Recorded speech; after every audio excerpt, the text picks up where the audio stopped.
Greetings, everybody who's been able to join us. Welcome to the 2019 Black Sustainability Summit's Q&A session. We are here with Brother Chad Adams, who has already provided such a phenomenal presentation on hemp farming, creatively labeled or titled 40 Acres and a Split. So for those who are interested in learning about hemp farming, how he was able to do it, what he's doing right now in South Carolina. Brother Chad has been so gracious to not only provide a presentation, but to then also join us for a Q&A session. So for those who have questions for him, now is the time. Brother Chad, I'm gonna turn it over to you for you to just introduce yourself very briefly, and you can kind of sum up what you talked about in the presentation. And then I'm going to go ahead and mute my microphone and turn it over to you. All right, greetings everyone. My name is Chad Adams. I did the presentation on hemp, CBD, and a little fiber.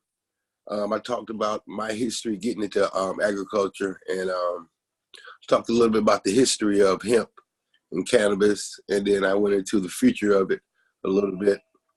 So you're welcome to ask any questions that you might have.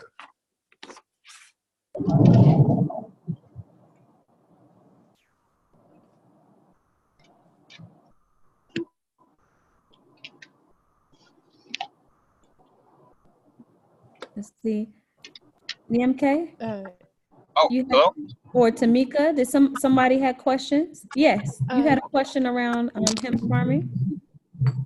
Yes. Hello. I'm sorry. I was just trying to listen to the conversation. I didn't have any questions. I'm so sorry. Oh, it's no problem. No problem. We're all here just talking. It's not a super formal session, so you all we may do something a little differently and just kind of go through and see why you all decided to join us today, and what you're actually interested in learning. Yes, Okay. Hi, ma'am. How are you? This is Tameka, and I actually did have a question regarding Chad and industrial hemp and fiber. Okay. Go right ahead, sister, and then we'll go back to us doing the introductions after your question if nobody else has any, right? Yes, ma'am. Thank you, Queen. How are you doing, Chad? It's really good to meet you. I wasn't able to view your presentation initially, but I did go over your slides as they were shared. My question is in regards to industrial hemp and fiber. Is there hurdles that we have to try to consider with respect to processing of that fiber? Specifically, I'm interested in industrial hemp for the production of material for product of shirts. So was curious. Thank you for sharing this, by the way. I see you have the shirt up there, but are there many more processors? I've only been able to locate maybe one processor in the US that does fiber processing. And so I'm wondering if there's any things we can consider with partnerships through state colleges. I see you're there in Illinois, that we can try to figure out how to process the hemp so that we can get it as raw material for the t-shirts. Okay. Well, Clemson University, they do a lot of stuff, and I have some processors that I am going to be dealing with. So you can reach out to me on my email, and we can further discuss it. Okay, sir. Can you go? Thank you, sir. I'll go ahead and do that. Appreciate that response. Are you farming now? I'm not farming now, but I'm a part of a few veteran farming initiatives where I'm looking to, I already have a cotton line for my t-shirts, but I understand that there's not a lot of blank t-shirts that are also hemp blends. There are, but most of that hemp is imported. And so I'm really interested in doing a line that is a cotton hemp blend, but there's not a lot of fiber processors in the United States. So not a lot of people are looking to process for fiber because they're really more interested in the CBD because of the dollar per acre you can get. I understand that, but I'm certainly interested in the other options for the hemp seed. Okay, it's a few processors in South Carolina and also in Florida that I'll be dealing with, and I can give you their information. Yes, sir. Well, I'll definitely reach out to you, Chad, and try to hang up on the slide so I can copy down your email, but it's fairly basic, earlybirdfarms@gmail.com. Yes, ma'am. Yes, ma'am. Reach out to me and I'll give you all the information that you need. Appreciate that, sir. We'll talk soon. All right. Thank you.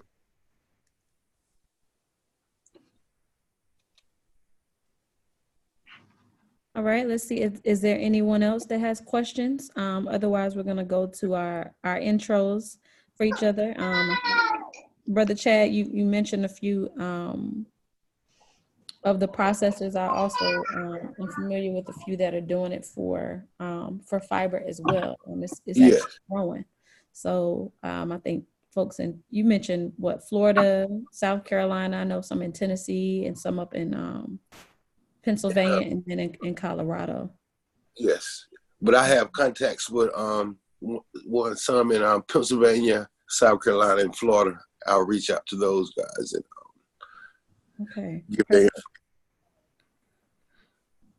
That's one thing you have to watch though, the processors, because it's been known that the processors will cheat you, so you want to have a good relationship with them when you do find one. What's an average number for what you should be getting? What's a solid number, or just a ballpark figure around what you should be getting per? I don't know if they do it in the bushel or. Well, as far as harvesting for an acre, it should go from 100 to 150,000. Mm-hmm. Okay. Let's see. We did have some other people join us. Currently, what we're doing is, if you all have seen Brother Chad's presentation already and you have questions, we're opening the floor. If you don't have questions just yet, we want to kind of see who all is in the room. We have 11 people online right now, and I hear some other people joining us. Just to share briefly, what it is that you hope to gain, or what did you want to learn or hear from Brother Chad around hemp farming, whether it's for CBD or for fiber.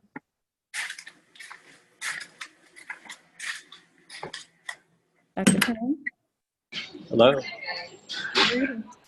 Oh, Brother Edward? Yes, I did. I missed the presentation. So I had some what I think will probably be pretty general questions. And it's more about the actual process of growing hemp, the seed, choosing the particular type of seed, what type of fertilizer, what he's doing as far as battling infestation, and also what he's doing as far as spacing around the plants themselves to control weed proliferation. As far as the spacing, if you're are you talking about fiber or CBD? For fiber. Okay, for fiber, really, you can broadcast those seeds. You can put them close together because they grow to be 16 feet tall. So you're not really worried about the spacing on if you're growing for fiber. And weeds really aren't a problem, but it's always good to keep weeds out. With the plants growing 16 feet tall, weeds is not an issue. Okay. And what was the other question you asked first about problems that you about choosing seeds? Okay, and whether you're using like feminized seeds or unfeminized seeds, is that important? Yes, you definitely want to use feminized seeds, but the cultivars will come from whatever the specifics on like what are you going to do with it. You know what I mean? Like if you're going to use it for cotton, or either if you're going to do it for seeds, it's like different cultivars specifically for what's your intent. Okay. So if you're going to do a mixed crop, like if you want to grow some hemp for fiber and also some hemp for CBD, so obviously you're going to do that on different acreage. Talk about that. Talk about that a little bit and how your treatment's different, and even the spacing, because that's the first time I heard that you really don't have to worry about spacing for fiber. Yes, yeah. Well, see, like with like I said, with fiber, the hemp trees grow to be 12 to 16 feet tall, so you're not really worried about the the spacing of the weeds. And then with CBD, the spacing should be from 2 to 5 feet apart, because for CBD, you want your plant to get bushy, not really leggy. Okay. And then as far as the feminized seeds, like I said, you want to get feminized seeds, but like a lot of the seeds will turn male, and like with hemp seeds, you have a lot of hermaphrodites that will pop up. So if you're growing for fiber, that's really not a problem. But if you're growing with for CBD, you want to get out there as soon as you start seeing males. You got to get them out, because they will make the female plants grow seeds, and you don't want seeds if you're growing for fiber. But that's not a. No, I mean you don't want to grow seeds if you're going for CBD. Or CBD, right? Yeah. Okay. So really the fiber is the easiest way to go, but the CBD is a little more work, but it's a lot more lucrative also. Okay, on the money end. One of the things, I have a friend that I invested in his operation in Colorado. He's growing for CBD up there. And fertilizer-wise, he had to find his toughest thing year one.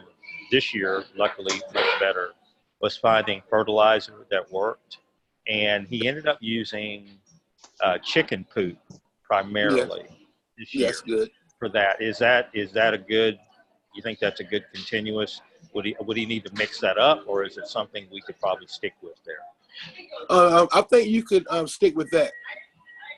Okay. Yeah. But also, you start out with testing your soil and getting the pH balance of it, and you want it to be, I think, roughly from 7.2 to 7.5, around in there. Okay. pH. Yes. And personally, I would use organic, Omni certified fertilizers. Okay. Okay.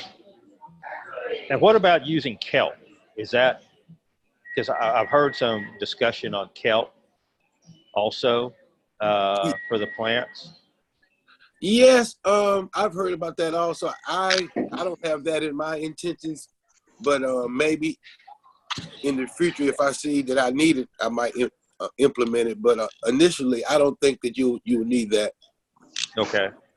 Okay. And the last thing is during, I think he started in mid-July, and he used wood ash. He basically broadcast potash. wood ash on the plants. Yeah, like potash to keep insects away. Okay, well, he's had an insect problem?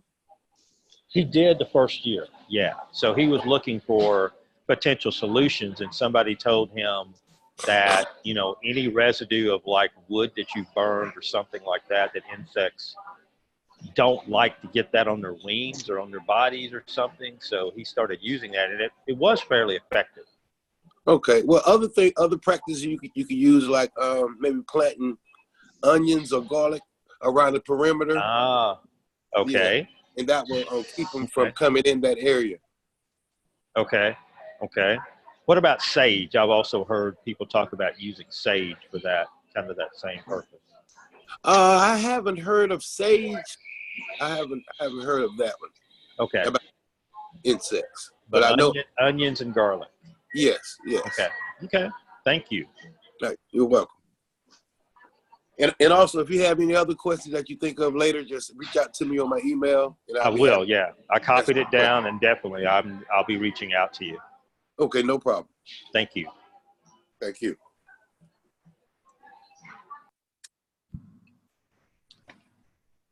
This is Njamila Ali speaking. Peace, Brother Chad. How are you today? I'm fine. How you doing, sister? I'm doing well. My daughter is farming on a boutique farm over in Alabama right now. And we just now toes into the hemp growing, farming and production, and putting together a list of what the market consists of right now, and mostly interested in industrial hemp, for construction and fiber. Okay. So my main question is, do you provide the some training for that, for getting started in terms of the actual planting as well as getting to market? Well, I know by this time next year I will be, because like I'm just starting off. This will be my first season, starting up in May. Mm-hmm. So this time next year I should be doing tours of my farm. So Okay. just stay in contact with me, and we can make that happen. Okay, cool. Appreciate you doing this. Hello? Said I appreciate you doing this. Oh, no problem at all. It's a pleasure. Mm-hmm.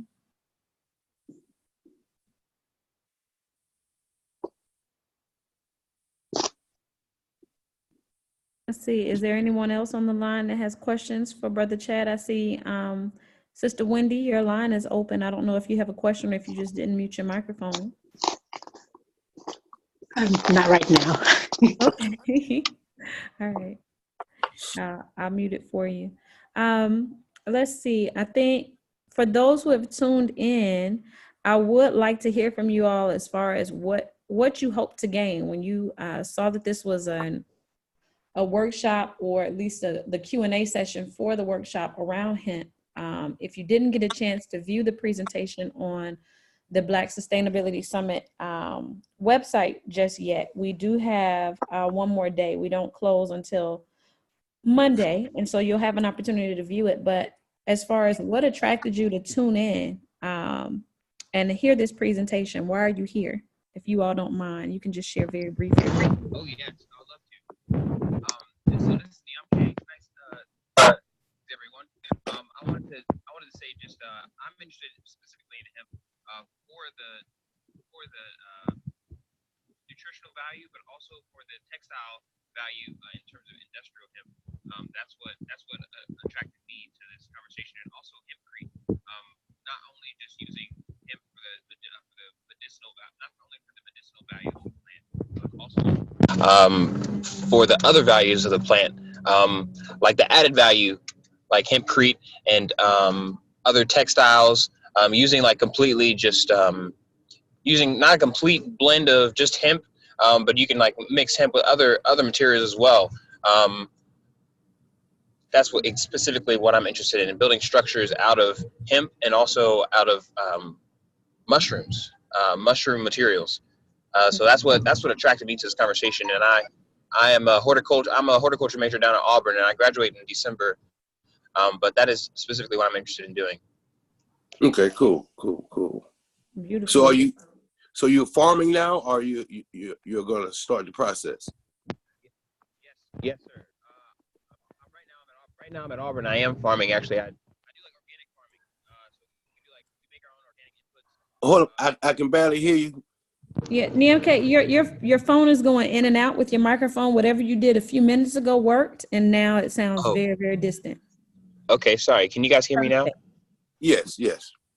Okay, perfect. I was just I'm basically I'm the president of Organic Gardening Club, and we do like a lot of organic farming. Right now I'm not specifically farming hemp, but I am farming other things like produce, different produce, and things like that. But I'm interested in getting into hemp. Down at Auburn, down in Alabama, Chattanooga, Tennessee, any place around Georgia in general. So, yes, sir. Okay, well, they're still working on the rules and regulations here in Georgia, so might be a minute before they get everything situated. Yeah, it is a. I'm still closely watching what's going on right now. Right now, the CBD is like the biggest thing, but people aren't really focused on the industrial hemp side of things. Yes, for right now, but I'm thinking maybe as the time goes on, the CBD prices will level out, and the textiles may be the way to go for the future. Right. That's where my mind is going as well.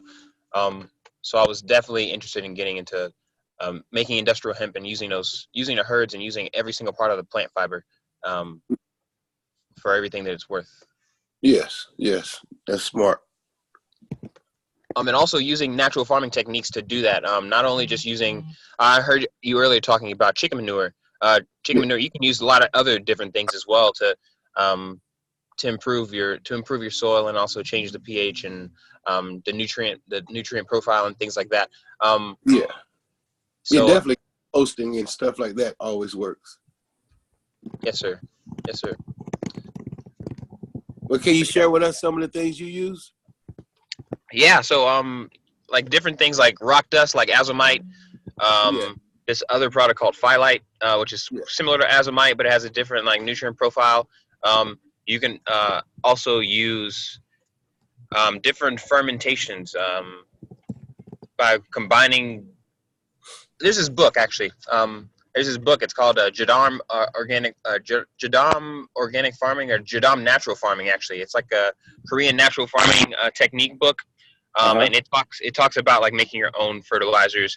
And I've started experimenting with that a little bit at our garden, and so far it's been a really good process in terms of greening up our plants and also increasing our growth and how our plants respond to the fertilizers that we put in. So like different plants, like let's see, there's a lot of different plants you can use for fertilization purposes. You can use aloe for making sure that you don't your plant roots aren't shocked when you're transplanting, or also for seedlings. You can planting your seeds in the ground and using the aloe like to soak your seeds. But then also a few other things, like for making your own pesticides. Like you can use Nerium oleander, like a liquid, like a herbal solution. Basically, just soaking Nerium in water, or you can also use black cherry leaves. Just basically poisonous plants are really good for keeping away insects by diluting it down to a certain concentration. So say you get a 5-gallon bucket full of Nerium oleander and you fill it up with water. That'll definitely, you can leave that for like around 2 weeks to a month. And basically what that does, it's gonna let all of the plant toxins go into the water, and you take that and you dilute it like 1 to 1,000. And make sure you dilute it so that your plants aren't negatively affected, and also so you're not poisoning your food. Okay. Or your product. In my region, as far as South Carolina, we the farmers that have been doing it the last 3 years, they haven't run into any pests or insects in my area, so that really hasn't been a problem yet. But I think as it goes on, it might be a problem later on. And one other thing about the hemp plant and cannabis, it fixes the soil, so a lot of fertilization is not necessary because the plant is going to do what it needs to do and fix the soil itself. I didn't know that. I know it is an actual weed, so it should be pretty resilient. So that makes sense. Yes, it thrives on its own, and it doesn't need a lot of water. Like on an acre, you only need about 70 to 120 gallons of water for a season. So it kind of takes care of itself. As far as the especially with the fiber, it's not as intense as the CBD. So I guess some other plants I'm growing. Say that again now. This must be much easier than a lot of other plants that we're growing at the garden, I guess. Yes. I heard of a lot of farmers that farm for fiber. They kind of plant them, and I think the first 3 weeks is like the most intense, and after that they just let it go. But on the other side, as far as CBD, you have to be out there and make sure no males are popping up. So that's the biggest challenge. Yes. Okay. Well, yeah, I didn't want to take up too much of the time, but thank you so much for having this dialogue with me. I really appreciate this. Oh, no problem. You're very, very much welcome. Thank you. And I'll be in contact. I'll shoot you an email and with any other questions that I have. But thank you so much. Oh, thank you. No problem. No problem. Okay. All right. And Brother Niamke, this is Sister Raina. I would like to add that there are a few hemp workshops that I have been a part of in Atlanta. If you are back in the Atlanta area anytime, where we have built with Hempcrete, and we are looking to host more workshops throughout the year. Okay. Not just around hemp, but by joining our network, you'll be exposed to various workshops in all the fields of sustainability. And we have our own platform. So I would just encourage you, if you want to stay in touch with others. And as you mentioned, you're looking for other opportunities to learn how to build. We do a lot of eco-friendly building workshops. That might be a space for you to operate in. And Brother Chad is a part of the network as well. So just to note, Perfect. Thank you. please stay in touch with him directly, but to make sure that you get what you need. Additionally, I just wanted to let you know, and anybody else that's tuned in. Okay. Thank you so much. You're so Um, welcome. what is your email? Is it on the website or It's somewhere on where I the can website. actually? Okay. Yeah, you can find me on blacksustainabilitysummit@gmail.com. Okay. And Thank you.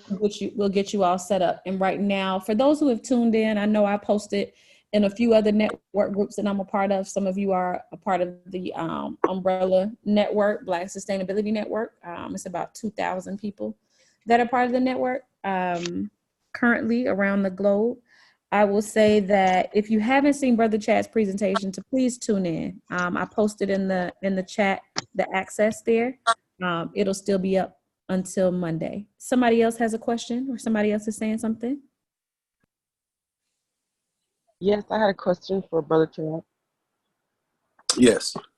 Hey, Brother Chad, this is Crystal Lewis, and I had a question about what is the particular climate that hemp does best in. I live in Hawaii currently, but I'll be moving to Costa Rica in the next 3 months. And I've been looking at land in Costa Rica as far as setting up a farm for sustainable food cultivation. But I've also been looking at land on the west coast of the state, just because there's a couple of crops that I want to grow that do better in drier climates as opposed to tropical climate. And I'm wondering, does hemp do better, would you say, in a tropical environment, or would I be better trying to create a hemp crop on the mainland? Well, hemp grows, the ideal growing conditions is they like humidity. Yeah. So any humid area would be prime area, and a Okay. well drained soil. Okay. And then also, would it be more conducive as far as financial uh, to set up an operation hydroponically, or would it be better to? Yeah, I wouldn't do the hydroponic if you're trying to save a little money. I think it can get kind of expensive that way. I would just go with the regular dirt. Okay. All right. But Thank you. you're welcome. And can you say your email one more time? I didn't get a chance to get that. It's earlybirdfarms@gmail. Early EARLIE birdfarms@gmail. Okay. Yeah. I got it. Thank you. All right, you're welcome.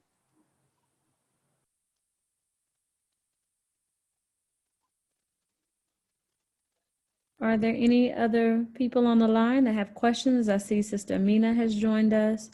But one Go ahead, more Brother thing.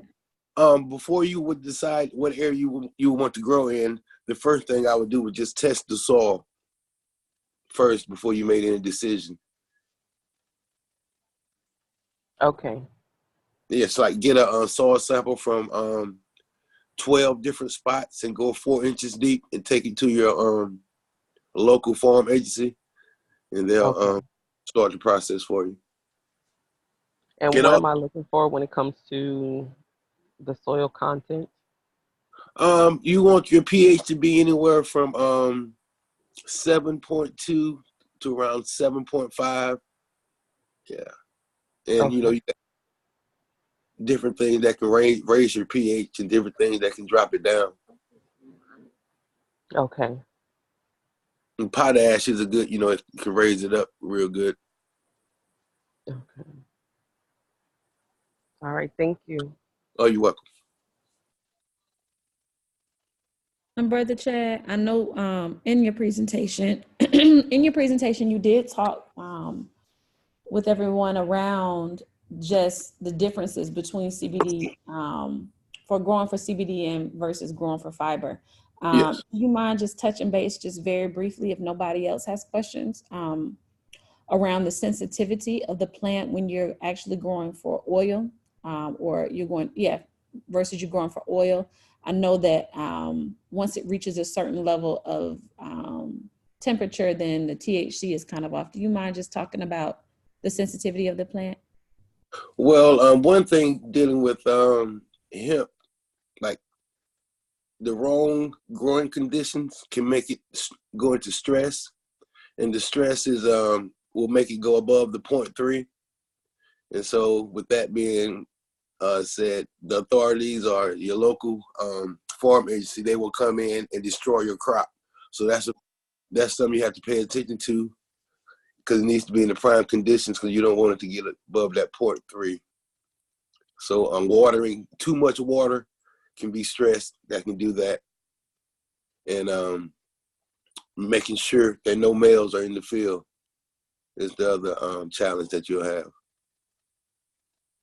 And would you say growing in an enclosed space would be better than an open field when you're dealing with oil as far as maintaining or kind of like monitoring the plant and the sensitivity, or is it fine to be in an open field?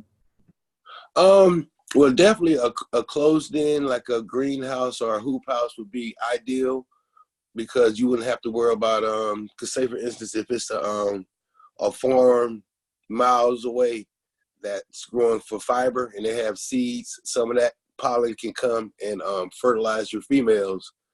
So that would be a negative. So if an enclosed area is available, I would go that route. But of course, that's more expensive because you have to work with lighting and all that. Okay, give thanks. I know there are quite a few people on here online, and I started with the intros and kind of moved forward and moved with the spirit with Namk. So I wanted to open up the floor to those who have joined us recently to kind of share why they're here, what they're looking to learn. Sister Crystal, though, I see has unmuted her microphone. So if you have a question, go ahead, and when you finish, we'll continue with Amina, then Deborah, then a few other folks. Go ahead. I'm sorry, that was an accident. Oh. Oh. Well, Sister Amina, do you mind sharing why you were even interested in tuning in? Is there something particular you wanted to learn? Are you exploring growing for fiber, CBD, or just interested in being a part of this? Thank you. And I hate that I was late. So hopefully there's a playback so that I can catch the earlier aspects of the conversation. I am actually interested in both from the oil as well as the textile component. I've been interested in hemp for quite a while, and it was one of the reasons that I actually wanted to be more proactive in my observing Habesha as opposed to just being on the sidelines. It was one of the things that made me really want to get in there and learn more about caring for plants and growing because I have my oldest son, which was my first introduction to CBD oil specifically, has a diagnosis of cerebral palsy as well as a diagnosis of epilepsy. And just my seeing the effects of the medications that he was put on since he's 10 now. And actually I've done some other natural things to help him where I was able to wean him off of the chemicals. But he was put on medication, I think at age 4 or 5. And these were very detrimental seizure medications where the dosages were increased higher and higher, and he was still having seizures. Oh, sorry. And so I just, yeah, I just knew that there had to be something else. And so the CBD conversation started, coming to me more and more. People would ask me if I knew about it, and I had heard about it, but I was very nervous about implementing it because I didn't know anything about dosing. And so it is something that I am interested in getting into, as a mother who directly knows the effects of seizures. I also found out that the area of his brain that has some slight damage to it, which is the hippocampus, his left lobe of his hippocampus has some slight damage to it, but that's also an area of the brain that has a high concentration of, I hope I'm saying this right, the cannabinoids receptors. And so in my study, my own personal study, I've learned that that area of the brain works really well and is very receptive to CBD. So, just in my journey to heal my son and have him be at his maximum self, I began interested in saying, I want to be on the other side of it as well, in terms of growing or learning how to extract the oil and production. And then on the textile aspect of it, and my research of hemp, just realizing how there's so much damage being done to our soil, to our land, because of the strenuous production, crop production, even in the textile industry and cotton, and how hemp is a very durable fiber, and it's very sustainable. And there are so many different things that can be done, even in creating bioplastics. And so me having a love for fashion and wanting to really get into that part of myself in terms of sustainable fashion is why I also began to be very interested in hemp cultivation for textile production. I know I said a lot, so hopefully. So is your son on CBD? Is your son on CBD now? I do not give it to him regularly because I still don't know anything about dosing, and his neurologist has always been against it.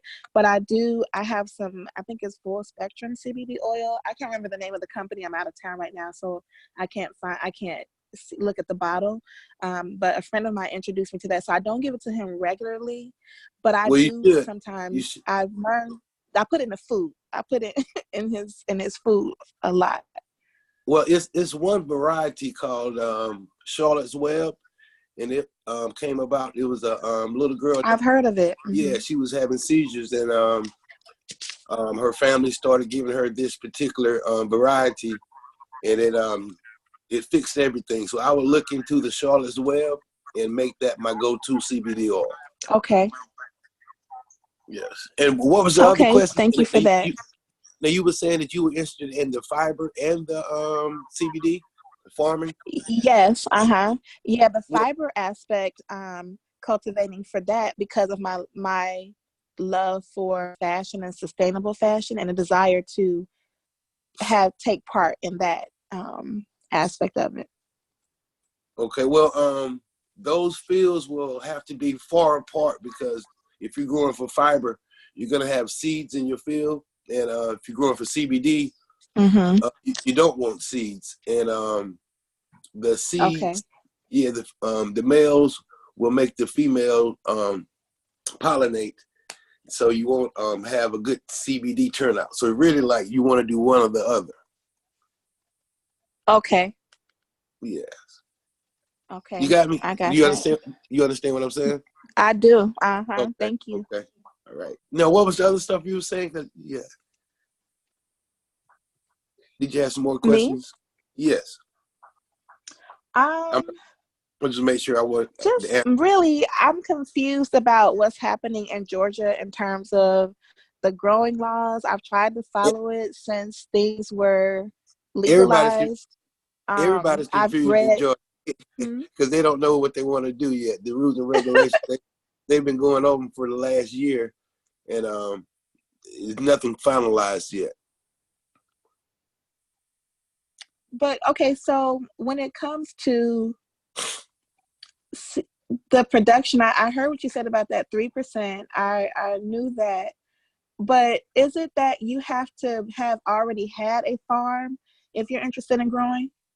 Is that true? No. It's an application process. You have to go to each individual. Hello, can you hear me? Hello? Can you hear me? We can hear you, Brother Chad. I don't. Oh, I can okay. hear you now. Another sister actually. Yes. Mike, go ahead. Now, what were you saying? Say that again.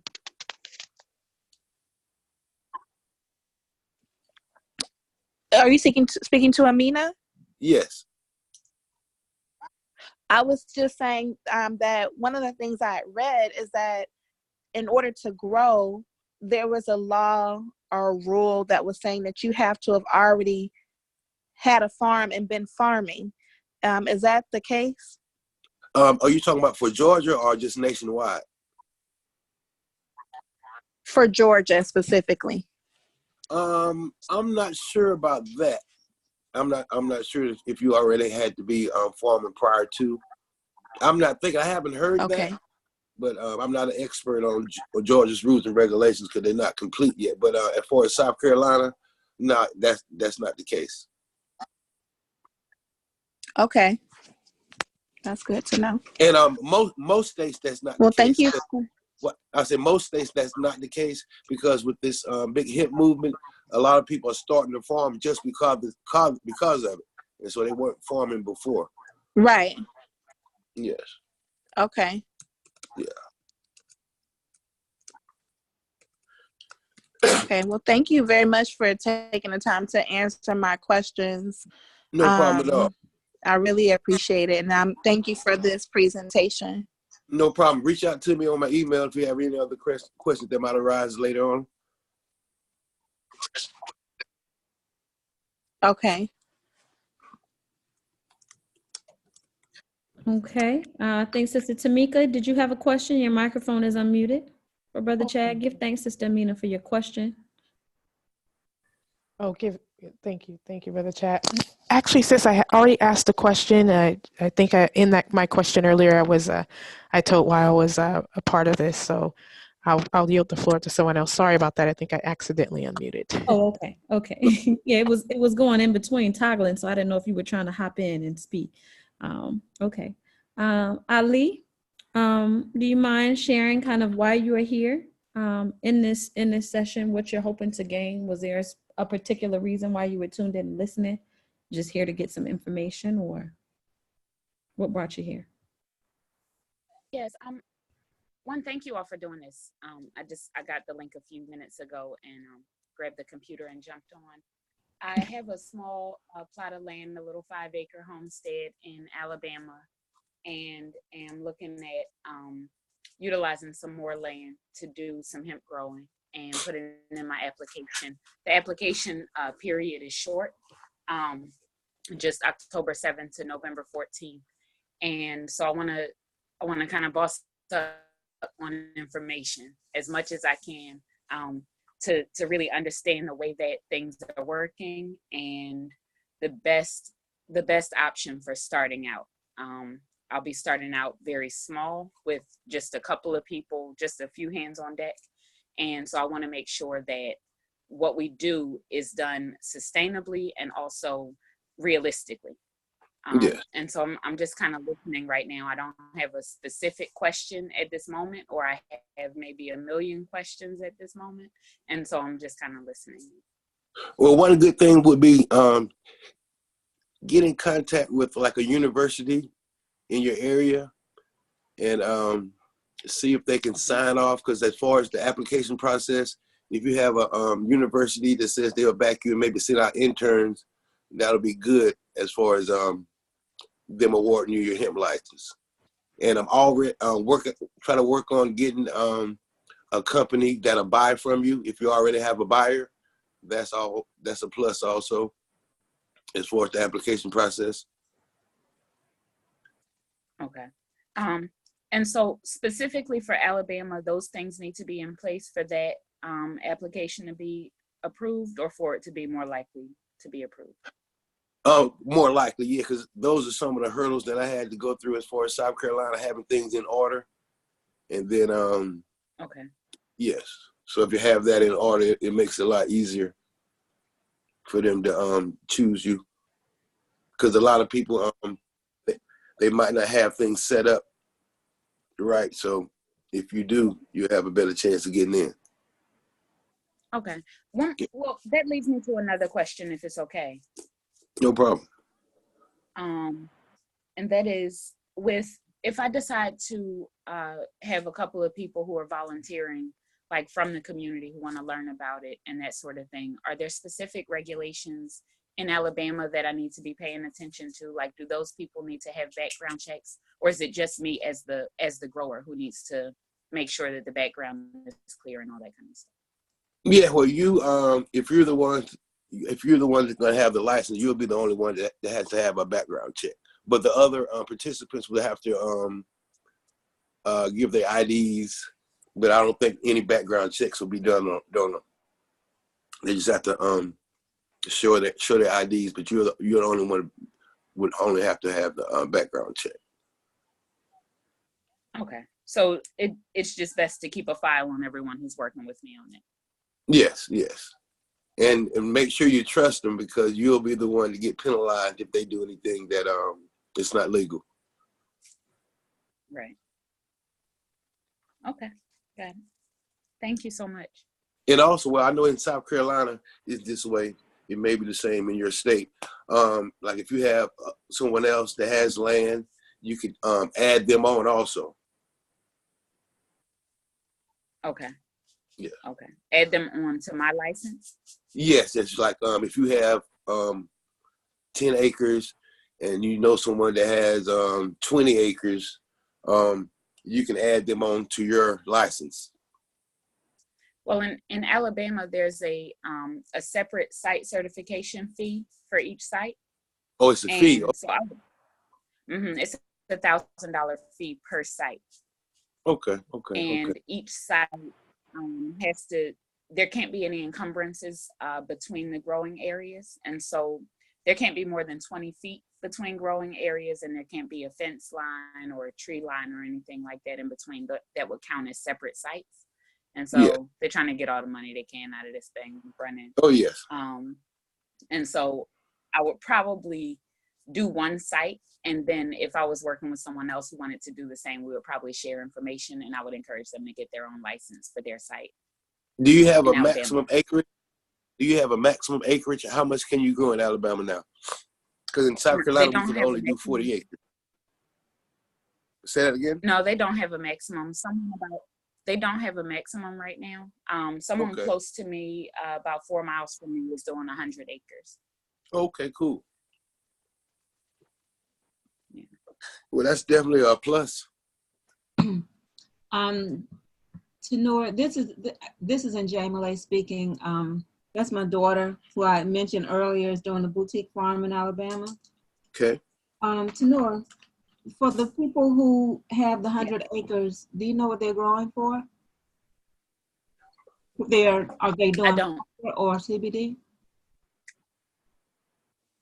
I don't know yet. But they'll be facilitating a workshop next week that I'll be attending. Mm-hmm. And so I'll learn more then. And I asked that because Chad mentioned a few minutes ago that if there's if you're growing for CBD and there's a fiber operation growing nearby, there's a chance of some pollination coming from the fiber to the CBD plot. Yes. Be an issue. What's the likelihood if we're separated by a forest? Say that again? What's the likelihood if we're separated by a few miles of forest? Ooh, that's kind of close. A few miles? Mm-hmm. Yeah, it's kind of, I'm not an expert on that, but it's kind of close because it floats through the air, the wind gets to going, so, So if they're doing one or the other, it would be best for me to do one or the other. Is that like within like a 5 mile radius? Is it like the B radius about the same? I'm not sure about that. I'm not sure. Okay. I'll do some research on it and you can get back with me. Can I go ahead and write down your email address? Yes. Raina, can you show it again for me? Thank you, sister. Yes, I'll share it for you. Here it is. And for those who actually did register for the summit, I know I posted in a few other network groups, but if you did register, you actually do have access to this entire presentation as well. If you go to our website and you click 2019 Summit, once you've registered, you'll get the passcode and you can access all 15 plus videos for this year summit. And we don't close the videos until tomorrow evening around 11:59 p.m. So you guys can take a look again. But yeah, here's Brother Chad's presentation. His email address is here, Earlie Bird Farms, EARLIE, Bird, BIRD Farms, FARMS @gmail.com for those who cannot see the screen.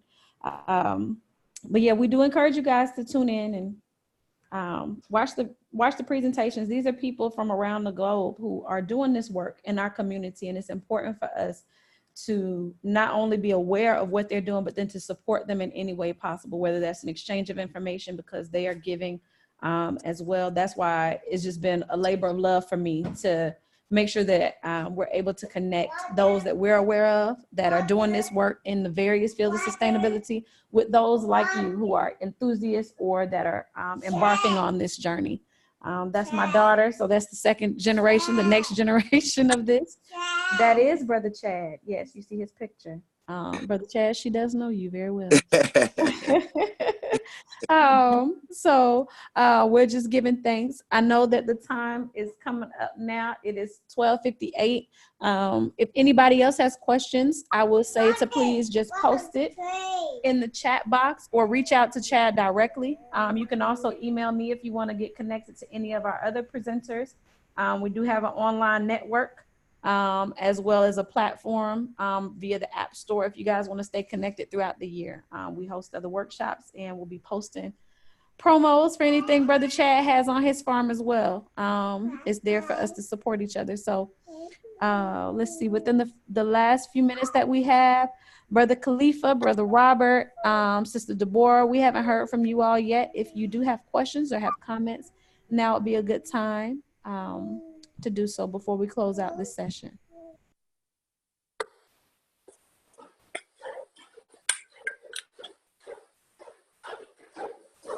Well, I'd like to thank everyone for tuning in and asking questions. And again, reach out to me on my email, and I'll be more than happy to answer any other questions that you might have.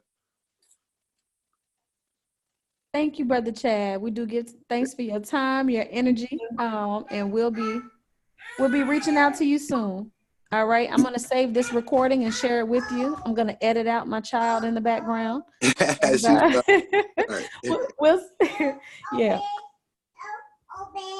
Thank you all so much. Thank you so much, Chad. Thank you. No problem. My pleasure. Give thanks. Thank you.